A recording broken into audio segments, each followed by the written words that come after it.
vascular system. This blood vascular system is somewhat also called as closed circulatory system. Okay, याला synonymous काय term है? याला synonymous term है closed. तर vascular आले closed circulatory system. Closed circulatory system. And this term closed circulatory system and related term was given by the scientist William Harvey. So said to be the father of angiology or father of closed circulatory system. Okay, Dr. William Harvey. William Harvey. So that is father of angiology. Father of angiology or father of closed circulatory system. Okay, या पद्धती. So that closed circulatory system which consists of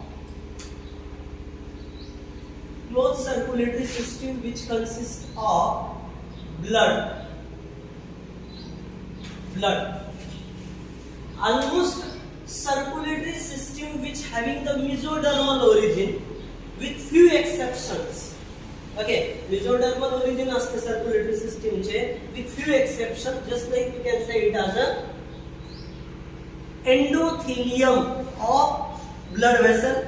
Endothelium ची origin endodermal असते, endothelium of blood vessel, and generally epithelium of heart.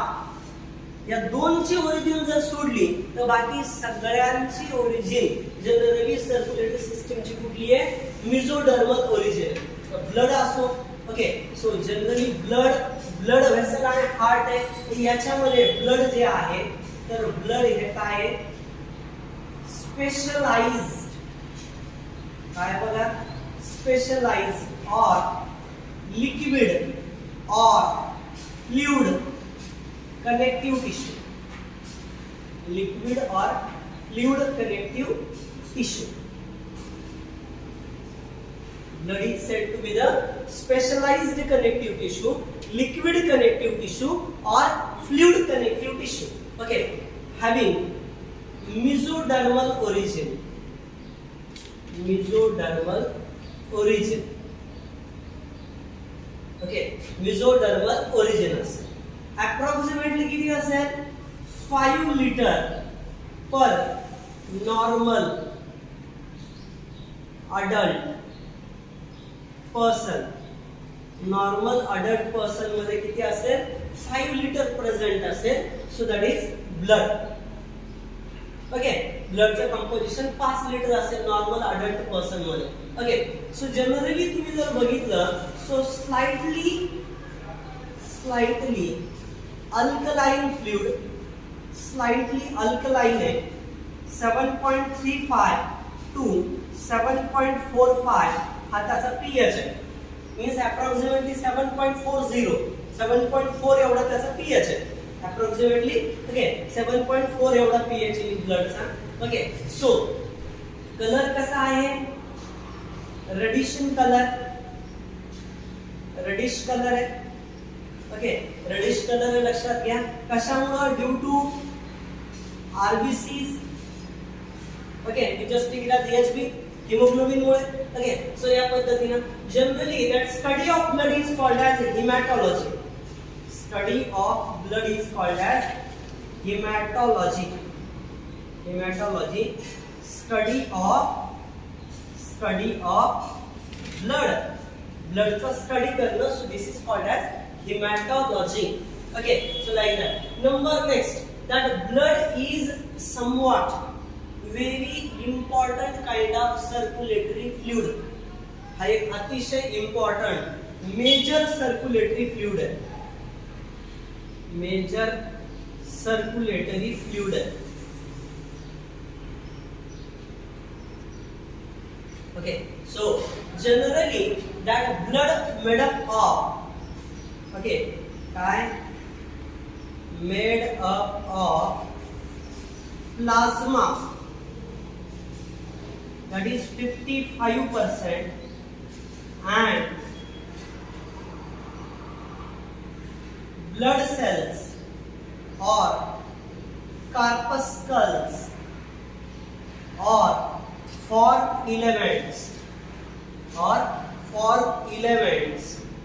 how much? 45%.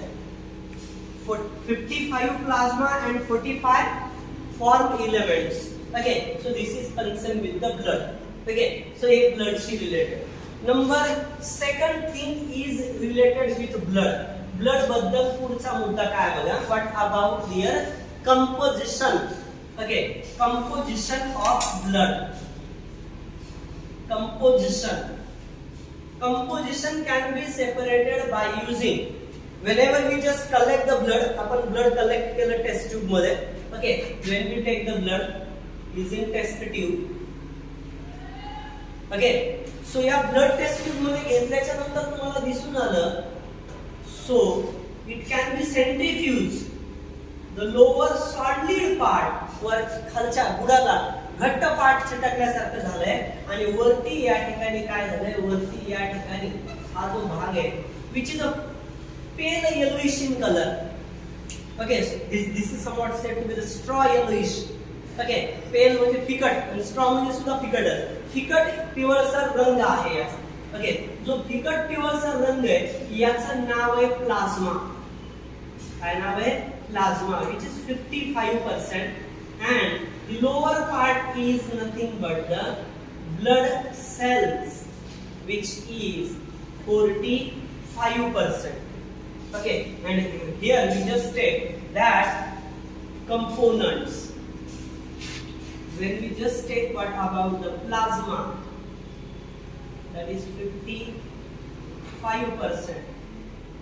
तर plasma मध्ये आणखी काही important घटक असतात. It consists of water 90 to 92%, which is a good solvent and provide the fluidity to the blood. Okay, second one, that is nothing but we can say it as a proteins. Plasma proteins 6 to 8%. 6 to 8% plasma protein असतात. Plasma proteins मध्ये mainly कोण कोण असतात बघा. It include fibrinogen, it include globulin, it include albumin. Okay, these are the various kinds of plasma proteins which are given in NCERT. याच्यावरती बऱ्याच वेळा question पडलेले. फायब्रिनोजन क्लॉटिंग साठी लागणारे. Okay, fibrinogen for clotting. Okay, so globulin for defence and albumin for osmotic balance. We just take it as a, that is thickness. Okay, means viscosity of blood is because of albumin. Osmotic balance, which is said to be the viscosity of blood. Okay, ब्लडच्या विस्कॉसिटीला या ठिकाणी काय म्हणलं जातं, तर osmotic balance म्हणलं जातं.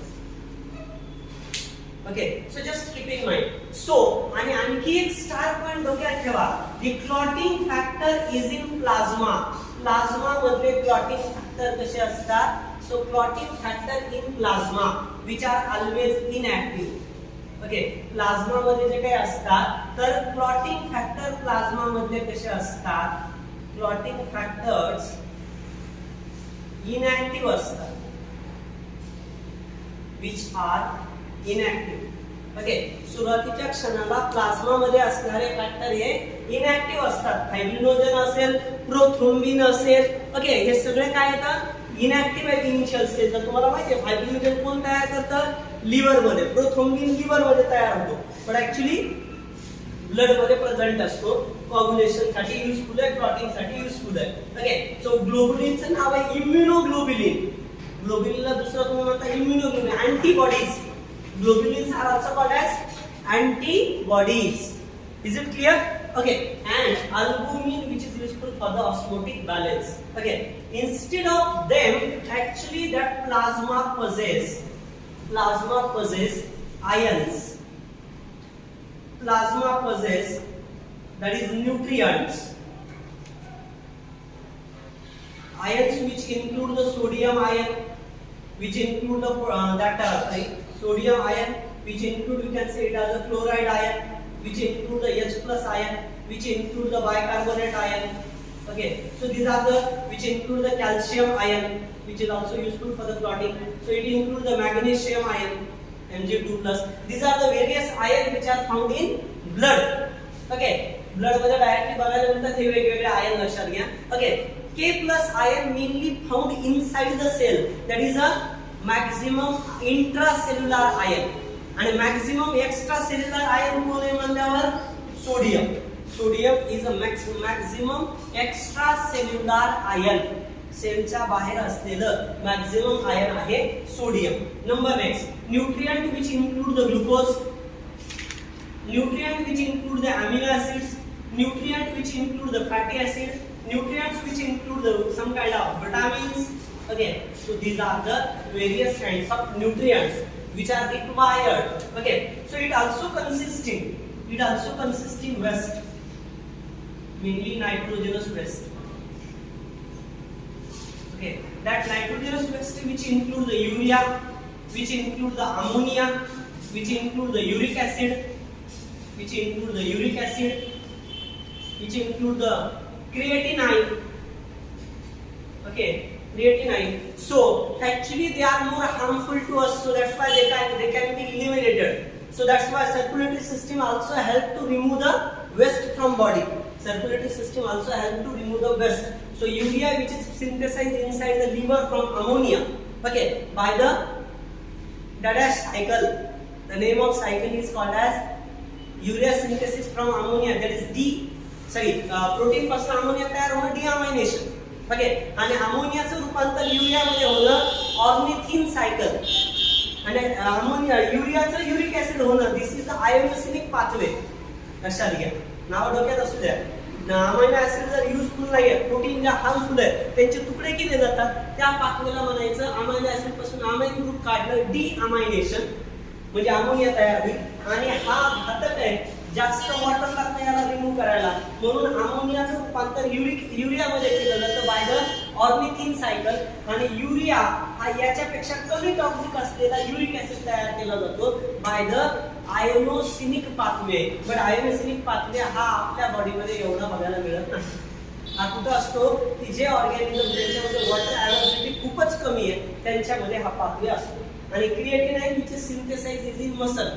कुठं तयार होतो क्रिएटिनाइन? तर creatinine synthesize inside the muscle. लक्षात घ्या. Okay, so these are the various kind of, you can say it as substances found in plasma. Plasma मध्ये वेगवेगळ्या प्रकारचे सबस्टन्सेस आहेत, हे पूर्णपणे बघून घ्या. याच्या व्यतिरिक्त it also consisting, we can say it as regulators. Plasma also consisting, we can say it as regulators. Plasma मध्ये रेग्युलेटर्स असतात. That regulators are said to be the enzymes. That regulators are called as hormones. Okay, these are the regulators, enzymes, hormones. They help to regulate the body mechanism, that is said to be the regulators. Okay, and now just see here the second part, that is form elements. Form elements means nothing but all RBCs, WBCs and platelets. We together call them as a form elements. Out of them, okay, that RBCs which are maximum, RBCs maximum astat, we also call them as a erythrocytes. What we say? We call them as a erythro. The term erythro म्हणजे red, cyte म्हणजे cell. Erythrocytes means red cell, red blood corpuscles, red blood cells, RBCs. Okay, तर या ज्या RBCs असतात ना, या RBCs त्यांचा major part काय आहे बघा. RBCs चा, RBCs जनरली तुम्ही जर बघितलं, ओके, कशा आहेत? Round, biconcave, round biconcave, non-nucleated in mammal, non-nucleated in mammal except camel. Camel हा मॅमल सोडला बाकी सगळ्या मॅमल मध्ये काय आरबीसीज ला न्यूक्लियस नसतो. लक्षात घ्या. ओके, आरबीसीज राऊंड आहे, बाय कॉन्केव्ह आहेत म्हणजे दोन्हीकडूनही कशा झालेल्या आहेत त्या तर दबल्या गेलेल्या आहेत. ओके, दोन्हीकडूनही दबल्या गेलेल्या आहेत. When we cut it so we observe it is somewhat like that. Okay, याचे जे काठ आहेत हे जाड आहे आणि इकडचा पार्ट कसा आहे. ओके, हा जाड आहे आणि मधला भाग थोडासा असा मध्ये दबलेला आहे, कन्स्ट्रिक्ट झालेला आहे दोन्ही बाजूने. या पद्धतीचा पार्ट आहे. तर आरबीसी जे असतात या आरबीसीचा नंबर किती आहे. काउंट म्हणजे काउंट आहे 5 to 5.5 मिलियन पर mmq. याचा अर्थ असा आहे की दे आर मॅक्झिमम. ओके, म्हणजे सगळ्यात लार्जेस्ट इन नंबर या तिघांमध्ये. हे जे तीन आहेत, एक आरबीसीज, दुसरं डब्ल्यूबीसीज आणि तिसरं प्लेटलेट्स, या तिघांमध्ये सगळ्यात जास्त कोण आहे तर आरबीसीज. 2 नंबर कोण आहे प्लेटलेट्स. ओके, लॅक मध्ये येतं आणि डब्ल्यूबीसीज 1000 मध्ये येतं. 6 to 8000 आहे. लक्षात घ्या. ओके, हे मिलियन मध्ये डायरेक्ट. त्याच्यानंतर नंबर झाल्याच्या नंतर बघा तुम्हाला साईज सांगितलाय, शेप सांगितलाय, नॉन न्यूक्लिएटेड नेचर सांगितलंय, नंबर सांगितलाय आरबीसीचा. Now just see here.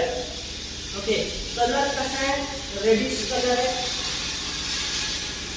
Reddish colour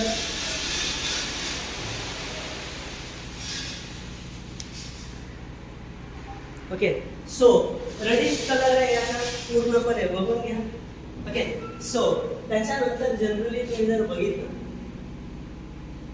त्या आरबीसीज ज्या काही असतात तर या आरबीसीजच्या बाबतीमध्ये अजून एक इम्पॉर्टंट पॉइंट असा की या मेनली ट्रान्सपोर्ट मध्ये भाग घेतात. Transport of gases. Main role of RBCs is a transport of gases. बर, याच्या पलीकडे या आरबीसीज तयार कुठे होतात. या आरबीसीज ज्या आहेत synthesize in bone marrow. Synthesize in red bone marrow. Red bone marrow मध्ये तयार होतात. ओके, आणि डिस्ट्रॉइड इन स्प्लीन. स्प्लीन नावाचं जे स्ट्रक्चर आहे त्याच्यात डिस्ट्रॉइड होतात आफ्टर द 120 days नंतर. So that's why it is called as graveyard of RBC. Graveyard म्हणजे स्मशानभूमी कुणासाठीची. Okay, the place for the funeral. है की नाही. फनरल म्हणजे गार्डन पूर्ण याच्यासाठीची म्हणजे जे अंत्यविधी करणं थोडक्यात त्याच्यासाठीची जागा. ओके, ग्रेवयार्ड ऑफ आरबीसीज स्प्लीनला म्हटलं जातं. ओके, किती दिवसाच्या नंतर केलं जातं 120 days. 120 days एवढं लाईफ असतं त्याचं. 120 days लाईफ असतं या आरबीसीज. आरबीसीज रेड असण्याचं कारण आहे त्याच्यामध्ये असणारी हिमोग्लोबिन किती असते कालच झालंय. 100 ml ब्लड मध्ये या ठिकाणी 12 to 16 मिलीग्रॅम असते. किती असते 100 ml ब्लड मध्ये ऑलमोस्ट 12 to 16 मिलीग्रॅम एवढी आरबीसीची नंबरिंग असते. काउंट असतो. सॉरी, एचबी चा काउंट असतो. HB not RBC. HB count असतो. हिमोग्लोबिन काउंट असतो. Okay, so this is what about the RBCs. RBCs तयार होण्याची प्रक्रिया इरिथ्रोपोएसिस. आरबीसीज कमी होण्याची प्रक्रिया that is called as erythrocytopenia. लक्षात घ्या. ओके, सो या प्रकारचा पार्ट आहे. सो डोक्यात घ्या पूर्णपणे आरबीसीज या ज्या काही असतात यांचा मेन रोल जो आहे which is in transport of gases. Gases transport करणं हे मेन फंक्शन आहे RBCs. Okay, so just keep in mind that all the things